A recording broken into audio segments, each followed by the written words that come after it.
Thank you. I'd like to welcome everybody back to another episode of We Not Underscore Woke. We Not Underscore Woke. I am your host, Salih. On this journey, we have a hard path to travel, man, but we come together, we start educating each other, we start growing together. We can overcome this path. But I'm finna show you these two videos that are the root of what we're dealing with. They're the root. It's the two perspectives. One issue, two perspectives. They're both. I want y'all to check these out. I'm not gonna even say anything. I don't want to be biased. I'll come back after the first video. Then I have a conversation, man, because we have to get some things corrected fast. They're just killing our kids now, man. I mean, if we don't resolve this within ourselves, there's no hope for us. So check these two videos out, and I'm gonna get back with you. The problem is that there's a stereotype of black women, and there's a lot, and this is going to be so much of an unpopular opinion. I don't care. Y'all know that. There is just a big group of black men who really don't like black women, and we need to really address that and talk about it. They have a hate for black women because they have deep-rooted mommy issues, and every time they look at a black woman, they see the pain and the discord and the dismantling and the issues that they have with their mother. So it's interesting that, one of the things that she said was that there's a stereotype about black women. And then she went on to state a stereotype as a fact for black men, right? We'll go on to this next video because I don't want to get into the finger pointing game without giving you guys some perspectives on the other side. So check this out. You could want to be like or want to pick up some character traits from son. Don't watch my ways. I'm a female. But that's not what's being told. That's why the upbringing is unhealthy. That's why I talk about how bitches ain't doing a good job. Because it's lies all up and through this shit. We make these kids believe their daddies don't want them. Truth be told, the daddies don't want us. A lot of us are masculine, we controlling, we're excessively and overcritical. God is our man, and we compare the black man to that, which they never gonna live up to that standard. So of course, we turned off. A lot of them are raised by just us, so they act like hoes, they argue like bitches, they can't manage their emotions like a woman. And so when it's time for them to lead a household, it's a turnoff to us. We're creating the very product that we can't stand, and we don't want to admit that. And so because of that, the men are walking away from us, not the children, but to not feel like we are just such a fuck up or we. So let me be clear, this platform is not about pointing fingers. It's not about the blame game anymore. We're past that. We have people of all races killing our children now.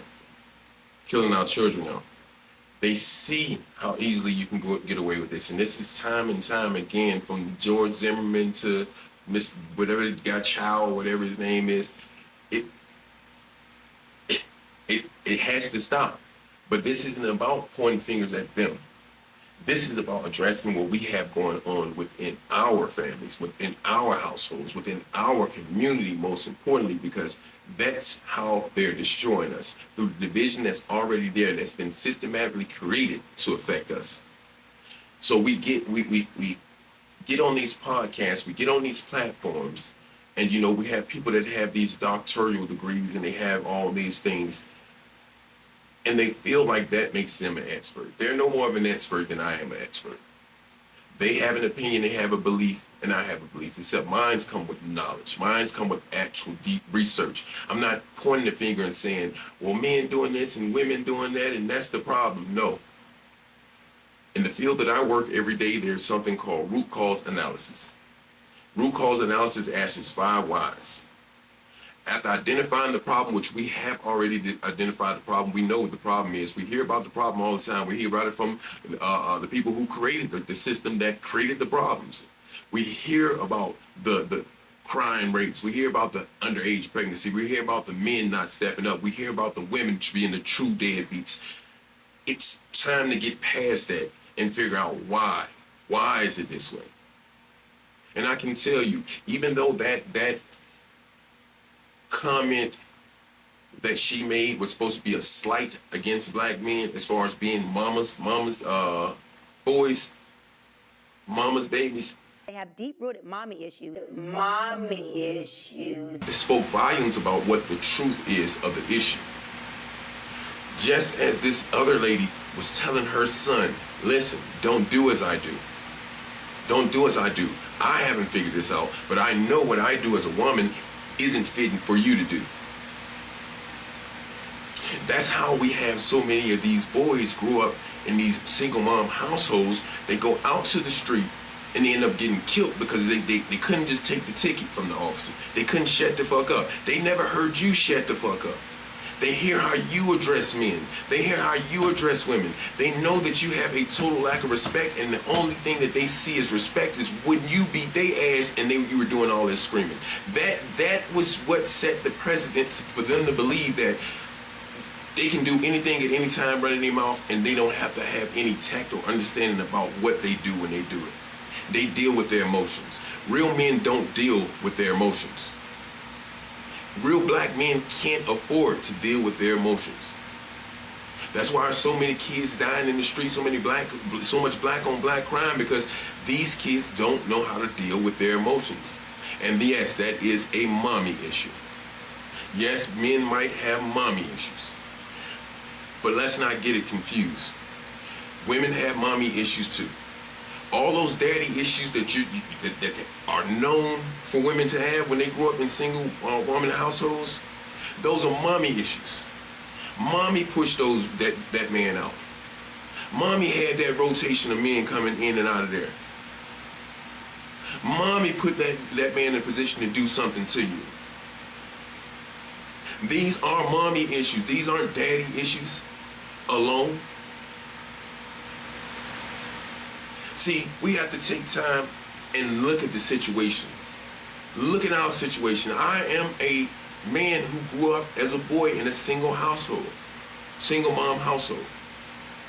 I am that child. And what I can say above anything is that I don't know my father. I don't know him, but I know my mother. And I don't question why my mom is single. I don't question why my mom, like a lot of old women, have ran to the church and they become saintly in their eyes. And they just look and cast down judgment on everybody else, forgetting that they're the very reason that we're in the situation that we're in now.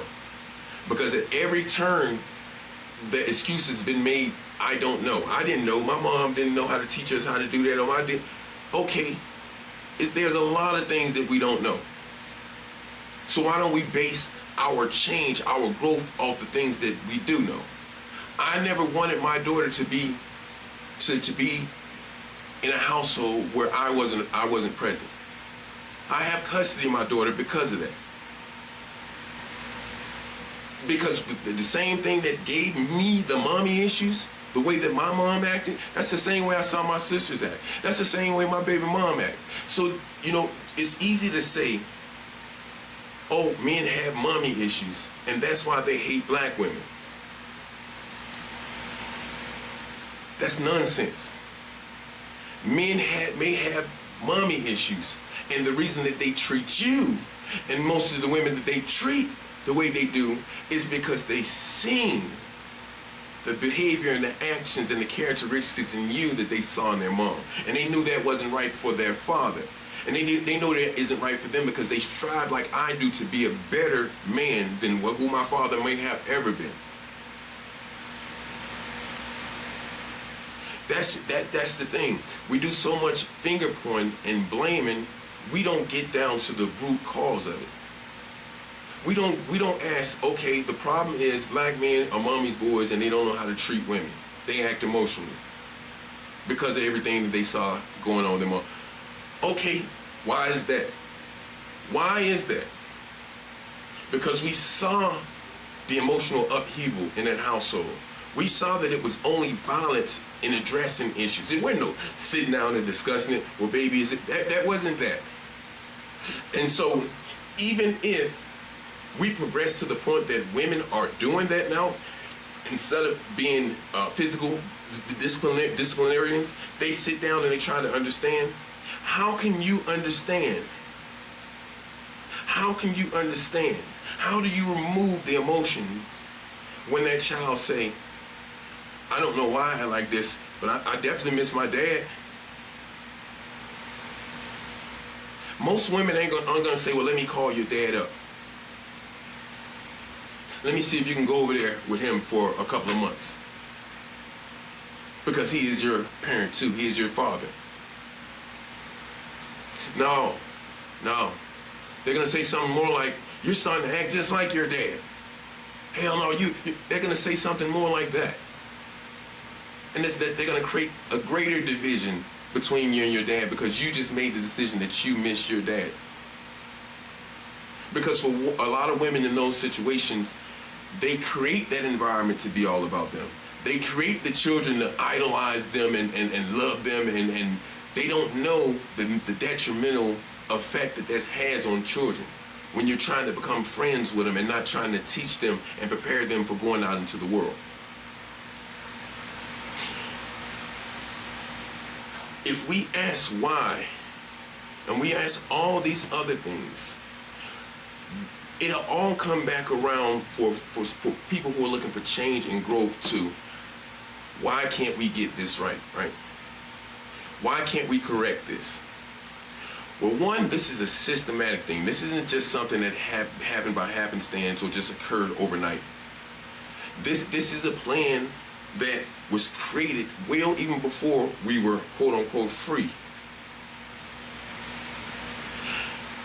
In fact, it's such a systematic thing that our very freedom, in the sense that we understand it, Lincoln having freed the slaves, was actually a deal that he made. He made a deal. Well, let me correct that. He gave an ultimatum, not a deal.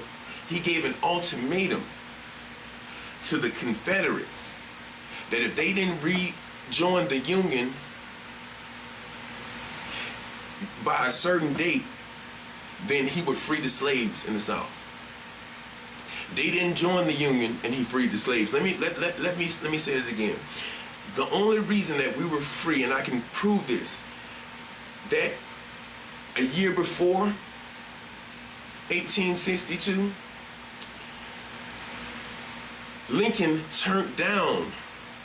He overturned a decision by a general to free all the slaves in Georgia, Florida, and a few other states. He overturned that decision by the general and said, no, we're not freeing the slaves. It was only later on when he wanted to use us as collateral, when he wanted to use us as a bargaining chip, that he decided when the Confederates said, no, we're not coming back there with y'all, to free the slaves. That's how we got freed. Because it's all systematic. This is nothing, what they're doing is nothing new. But we have to get away from focusing on their fucking world, trying to fit in their world. We need to take some of the tools. Yes, you black women who got all those degrees while they were locking black men up. Yes, you black women who got all those businesses while they were locking black men up. What they were actually doing was they were giving you something that would look presentable to a white man. They were saying, well, she has a degree. She's the head of this company right here. She's the head of this political group right here. So that white men would find y'all attractive. So white men can find y'all attractive. Well, they always found y'all attractive, but they could justify to their friends, to their family, why they got you. Because when you ain't in the room, they say, yeah, got this motherfucking doctor right here. This motherfucking doctor. Yeah, they can say that because that's what you present to them. You don't present somebody that's gonna be accepted, somebody that y'all families can just mingle and interact. That's not what it is. You were given value because they do love y'all. White men do love y'all. I mean, I'm not gonna hide it. They do love y'all. They talk about y'all all the time. But they don't see any value in you. So that's why you were given opportunities to educate yourselves and to be a part of the business. And that's why black women are being pushed. And that's why black women can sit out and say, we're the largest entrepreneurial group. We growing the fastest. We have we have the most business being built. We have the highest education. You can say all that shit. And yeah, it's a reason why they'll never have a problem with that. Because you'll never build a Black Wall Street. You never build a Rosewood. They will never let you even get that thought, that ideal. So what they had to do is they had to cripple the black man and put the black woman in power. And that's why we have mommy issues. Figure out why you got daddy and mommy issues. Let's bring that conversation to the table. Accept that. Hold yourself accountable for the mentality that you have that would cause you to have a child with somebody. Take that child away from that man, and he wants to be in that child's life, then poison the child and drag the man through the mud in the court. I'd be damn, I believe my mama did that. Did your mama do that? Listen, man, we not _woke. Check this next video out. And then, you know, I'm gonna leave y'all with this episode. And society has made living for the women without the husband or without the man easy. Oh? Yeah, welfare. I think welfare is not the best thing for everybody. Teenage pregnancy cannot be stopped by programs. It has to be morals, and morals come from God. And somewhere along the line, the black family kind of strayed away from that. And I believe we need it. You say the moral values have changed. Oh, yes. It's morally. We have a lot of work to do. We have a lot of work to do.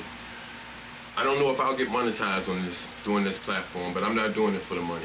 I'm doing it as a means to be able to get a message out. And that message, a part of that message is that we have to wake up. We have to stop trying about, worry about trying to be down with the Joneses. There is no world. There is no world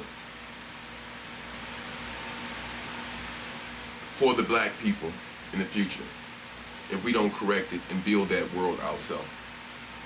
There is no world for us. African Americans are probably the worst ethnical group when it comes to having respect, having people understand what we've been through, coming together as a people. We have no future unless we get our shit right. That's what this platform is about. I don't know if, like I said, I don't know if I ever get monetized. I say if you like it, if you feel what I'm saying, share it. The more I work on it, the more professional I'll get with it. But if you want to support by purchasing some merch, purchasing some of these We Not Woke shirts. So when somebody asks you about that shirt, you can tell them why you feel like We Not Woke and how we can come together to wake each other up. Because the problem has already been identified. The problems have already been identified. We're going to go deeper into this. I'm going to tell you guys why we should not be celebrating Juneteenth, why that is not a holiday that was given to us to signify something important to us, where it was given to us to signify something important to them. We got in this through a structured process, and the only way that we'll get out of it is through a structured process. We not want to _woke, tap in, man, stay tapped in, man. YouTube, Instagram, all those stations, man, all those platforms. If I ain't there, I'm coming. If there's somewhere you want to see me, let me know. Let's go. I am Solid. Thank you and love you guys.